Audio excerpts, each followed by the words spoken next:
Cumprimente a igreja com a paz do Senhor Jesus. Amém. Convido os irmãos a abrirem a palavra em 1 Coríntios, capítulo 8. Louvo ao Senhor Jesus pela oportunidade de estar no altar novamente, pela força que Ele nos dá, pelo auxílio da igreja, dos nossos queridos pastores. Amém? Amém. Ora, no tocante às coisas sacrificadas aos ídolos, sabemos que todos temos ciência. A ciência incha, mas o amor edifica. E se alguém cuida saber alguma coisa, ainda não sabe como convém saber. Mas se alguém ama a Deus, esse é conhecido dele. Assim, quanto ao comer das coisas sacrificadas aos ídolos, sabemos que o ídolo nada é no mundo que não há outro Deus, senão um só. Porque ainda que haja também alguns que chamem deuses, quer no céu, quer na terra, como as muitos deuses e muitos senhores, todavia, para nós, há um só Deus, o Pai, de quem é tudo e quem para nós vivemos. Há um só Senhor Jesus Cristo, pelo qual são todas as coisas e nós por Ele. Mas nem em todos há conhecimento, porque alguns até agora comem no costume para com o ídolo, coisas sacrificadas ao ídolo, e a sua consciência, sendo fraca, fica contaminada. Ora, o manjar não nos faz agradáveis a Deus, porque se comemos, nada temos demais, e se não comemos, nada nos falta. Mas vede que essa liberdade não seja de alguma maneira escândalo para os fracos. Porque se alguém de te vir a ti, que tem ciência, sentado à mesa no templo dos ídolos, não será consciência o que é fraco induzido a comer das coisas sacrificadas aos ídolos? E tua ciência perecerá o irmão fraco, pelo qual Cristo morreu. Ora, pecando assim contra os irmãos e ferindo a sua fraca consciência, pecais contra Cristo. Pelo que, se o manjar escandalizar o seu irmão, nunca mais comerei carne, para que o meu irmão se não escandalize. Amém? O título aqui é Respostas às perguntas acerca das carnes sacrificadas aos ídolos. E a discussão aqui era sobre a carne, mas o que o Senhor trouxe ao meu coração é transformar essa carne em tantas outras coisas que nos têm sido oferecidas. E que, por falta de sabedoria, fraqueza, a gente acaba comendo os ídolos sacrificados. Esses ídolos de hoje, eles têm sido camuflados de todas as formas. Nós nos alimentamos de coisas erradas, coisas sacrificadas, de carnes podres, de carnes de outros deuses, quando nós nos entregamos a algum problema, a alguma preocupação, a uma contenda, a uma ferida. São tantas coisas no nosso dia a dia. Os dias, eles têm sido cada vez mais curtos e parece que nós não damos conta, né, dos nossos afazeres, de todas as coisas. E a gente vai caminhando, e quando a gente menos espera, a gente olha para um lado e vê que tem se alimentado de coisas que não agradam ao Senhor. Então, às vezes, por conta de um cansaço, a gente fica até 4 horas da manhã assistindo um filme, mas não quer acordar 3 horas para orar ao Senhor Jesus. Então, são alimentos, coisas que vão enfraquecendo a nossa vida dia após dia, sem perceber, no oculto. Porque é uma coisa que sempre os pastores nos dizem, sempre é dito aqui, é que o inimigo, ele não chega ali vestido de vermelho, com um chifre, um rabo e um tridente, né? Ele não se apresenta assim a nós, porque certamente nós fugiríamos. Mas hoje ele é camuflado. A gente vê alimentos errados sendo oferecidos dentro de igrejas. Nós vemos cada vez mais irmãos que não sabem quem é o Senhor Jesus. E isso vem se agravando dia após dia, dia após dia. Os tempos são cansativos. A gente abre uma rede social que seria até para se distrair, e é tanta briga, é tanta guerra. E quanto tempo as pessoas têm perdido ali em discussões sobre o governo, sobre o que vai acontecer disso, sobre o kit gay, sobre isso, sobre aquilo, sobre um monte de absurdos que, sem querer, nós temos nos alimentado e trazendo fraqueza a nossa alma. Porque a gente fica engolindo esse monte de informação o tempo todo, sendo bombardeados por tanta coisa. É problema de saúde, é uma preocupação, é a conta da Marabras, é isso, é aquilo. E quando a gente vê, a gente está ali sobrecarregado de um monte de coisas e se esquece que o crente tem que ter paz. Lá, ali, aleluia.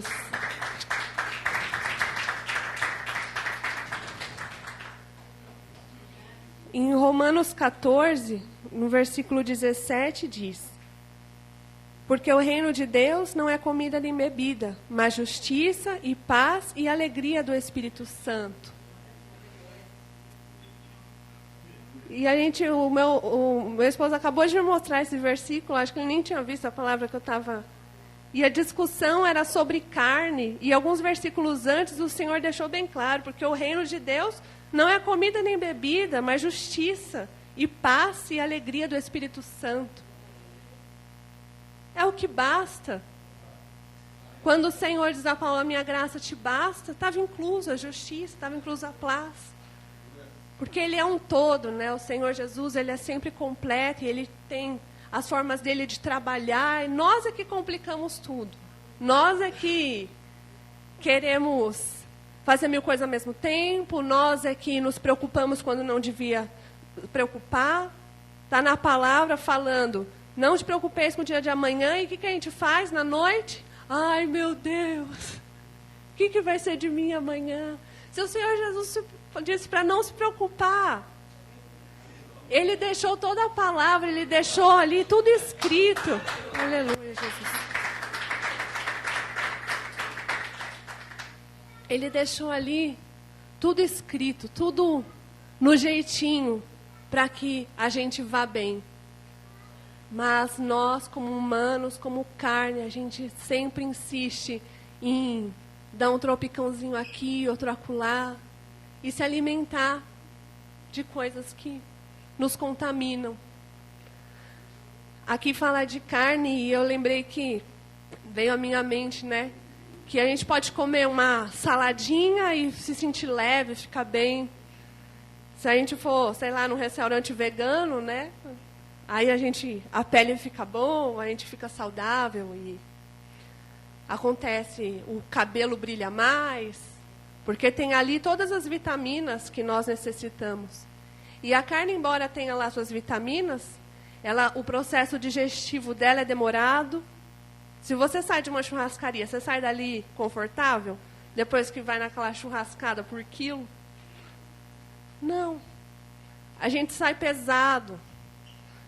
E aquilo ali demora a ser digerido. E até o nosso organismo processar aquela carne, né? Tirar o nutriente e desfazer tudo, até nosso corpo estar livre dela, demora dias. Não é 1 hora, não é 2, são dias. Então a carne, ela não... quando o Senhor fala para não alimentarmos a carne, a nossa carne, é justamente por causa disso, porque o processo digestivo, a carne ela é pesada em todos os sentidos. Quando a gente se alimenta aqui e quando se alimenta a nossa carne espiritualmente falando. Então vai ser sempre pesado e mais difícil. E aí a gente vai pelo caminho mais complicado. E aí, em vez de comer aqui uma saladinha, ficar aqui no light, de joelho no chão, clamando ao Senhor, obedecendo a sua palavra, buscando o seu reino, não. A gente vai se preocupar, a gente vai gastar o nosso tempo de forma errada, a gente vai ficar até 4 horas da manhã assistindo filme, mas não vai orar na madrugada. E aí a nossa carne vai ficando pesada, e aí no dia seguinte vai estar tudo bem? Não, porque vai demorar um pouco para ser digerido. E é isso que acontece quando a gente come da contaminação. E eu digo isso porque, eu repito, é tudo muito camuflado. Os dias são corridos e as coisas são cada vez... Então, sem perceber, às vezes a gente magoa um irmão, pisou no pé aqui do irmão e não reparou na correria, chateou, magoou, comeu ali de algo que nem percebeu. E aí a gente faz o quê?